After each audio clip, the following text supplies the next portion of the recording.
অবশেষে ছাত্রদের বিক্ষোভ এবং আন্দোলনের পর ম্যাকআউটে একাধিক ধরনের কিন্তু ব্যবস্থা আনা হয়েছে। আমরা দেখেছিলাম যে ম্যাকআউটের এক ছাত্রী তিনি তাদের ক্যাম্পাস থেকে ঝাঁপ দেওয়ার পর আত্মহত্যার চেষ্টা করার পর কিন্তু আত্মঘাতী হন এবং সেই সময় তড়িঘড়ি তাকে হসপিটালে নিয়ে যাওয়ার জন্য ছিল না কোনো রকম পরিষেবা, ছিল না অ্যাম্বুলেন্স, যার জন্য নিয়ে যেতে দেরি হয়। তারপর থেকেই ম্যাকআউটের সমস্ত ছাত্রছাত্রী যারা তারা কিন্তু রীতিমতো আন্দোলনে নেমেছিলেন, রীতিমতো নিজেদের যে দাবি দাওয়া তা তুলে ধরেছিলেন। এবার তাদের দাবি দাওয়া, তাদের সুরক্ষার কথা মাথায় রেখে কলেজ কর্তৃপক্ষ কিন্তু সেখানে 4টি শিফটে অ্যাম্বুলেন্স এবং ড্রাইভার রাখার ব্যবস্থা করা হয়েছে, যাতে কোনো রকম এমার্জেন্সি হলে সাথে সাথে সকলকেই হসপিটালে নিয়ে যাওয়া যেতে পারে। কন্টিনিউয়াসলি এনগেজড আছি, তাদের সঙ্গে বসেছি, আজও পর্যন্ত দফায় দফায় তাদের সঙ্গে মিটিং হয়েছে, কিন্তু যেটা করতে পারেনি সেটা হচ্ছে আমার ছাত্রদের সঙ্গে আমার সমস্ত অফিসারদেরকে নিয়ে যে মিটিং, সমস্ত এইচওডিদেরকে নিয়ে মিটিং, সেটা করতে পারিনি, সেটা করা সম্ভব হয়নি। গেটটা বন্ধ ছিল, তারা ঢুকতে পারেনি। গতকালকেও পরীক্ষা ছিল, আজকেও ছিল, কিন্তু আজকে কি তাহলে আজকে পরীক্ষাটা তো ক্যান্সেল করা হয়েছে নোটিফাই করে। আর আজকে যে সিচুয়েশন ক্যাম্পাসে, আজকে তাতে করে কন্ট্রোলার পুরো জিনিসটার উপরে নজর রাখছে। তো এখনো পর্যন্ত আমি তাকে বলিনি যে পরীক্ষাটা ক্যান্সেল করার জন্য, কিন্তু ও বললো যে আমি লাস্ট মোমেন্টে আমি ডিসিশন নেবো, সেই অনুযায়ী কালকে আমি জানিয়ে দেবো। আগামী দিনে যে পরীক্ষাগুলো সেগুলো কী হবে? আগামী দিনের পরীক্ষা বলতে দেখুন, এখন ছুটি আছে হচ্ছে 13 তারিখ 14 তারিখ। স্যার, ছাত্রছাত্রীরা কালকে একাধিক দাবি দিয়ে আপনাদের সাথে কথা বলতে চেয়েছিল, রেজিস্ট্রারের সাথে কথা বলতে চেয়েছিল। দাবি যেটা, সেই দাবিটা হচ্ছে ঠিক সময় মতো অ্যাম্বুলেন্সটা আমরা প্রোভাইড করতে পারিনি। এর আগের বারও তো স্যার এই একই সমস্যার মধ্যে পড়তে হয়েছিল। সেই অ্যাম্বুলেন্সের ব্যাপারটা নিয়ে আগে ঠিক ডেফিনেটলি তাই, সেই সমস্যার মধ্যে পড়তে হয়েছিল। সিকিউরিটি গার্ডের হাতে ছাত্রদেরকে মার খেতে হয়েছিল, সেটা অত্যন্ত আনফর্চুনেট।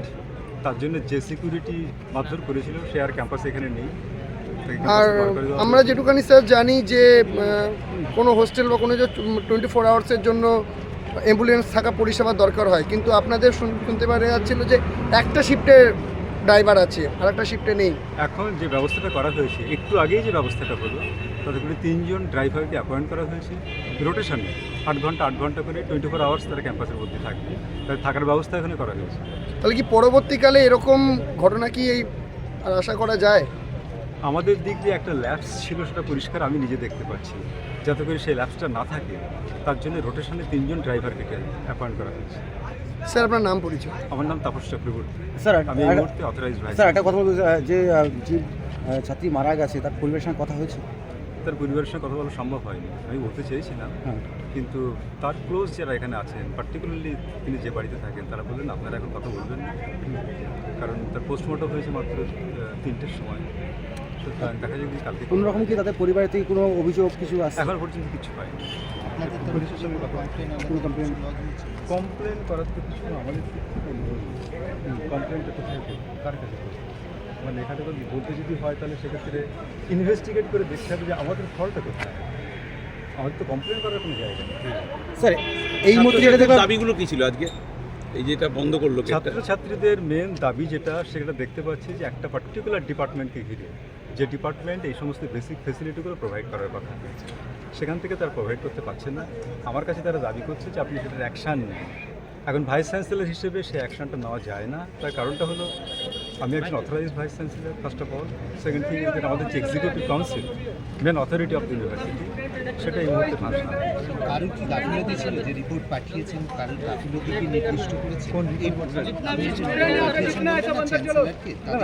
ঘটনাটা কি হচ্ছে, সেই ঘটনাটা আমাদের ফ্যাক্ট। গতকালকে স্যার আপনি ছিলেন, আজকেও ছিলেন, দেখলাম এখনই আপনি বেরিয়ে আসলেন কেন? আমি সারাদিন ধরে একই জায়গায় বসে আছি, তো আমার একটু অসুস্থ। কোনো রকম কি চাপ সৃষ্টি হচ্ছে স্যার? না না, একেবারেই না।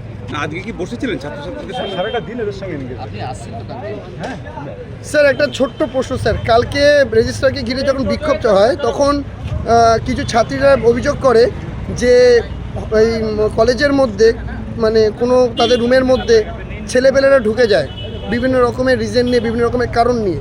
তো সেই জায়গায় দাঁড়িয়ে রেজিস্ট্রারকে ঘিরে কালকে তারা বিক্ষোভ প্রকাশ করেছিল, সে জায়গায় দাঁড়িয়ে স্যার কী বলবেন? আমাকেও ঠিক মেয়েরা একই কথাই বলেছে। সেটা বেসিক্যালি যেটা হলো যে এক ধরনের ইলেকট্রিশিয়ান, 6 জন ইলেকট্রিশিয়ান, তাদের যে ওয়ার্ডেন যে আছে, সে ওয়ার্ডেনকে নিয়ে হঠাৎ করে ঢুকে যায়। এখন তাদেরকে নোটিফাই করে জানিয়ে উচিত ছিল যে মেয়েদের ঘরের মধ্যে ঢুকছে ইলেকট্রিক রিপেয়ারিংয়ের জন্য, সম্ভবত সেই কমিউনিকেশনটা হয়। এটা কালকে স্যার আরেকটা কথা উঠে এসেছিল যে 15 মিনিট আগে যদি তারা অ্যাম্বুলেন্স পরিষেবাটা পেত হয়তো তাদের বন্ধু বাঁচতে পারতো। স্বাভাবিক তো, সেটা মনে করাটাই খুব স্বাভাবিক।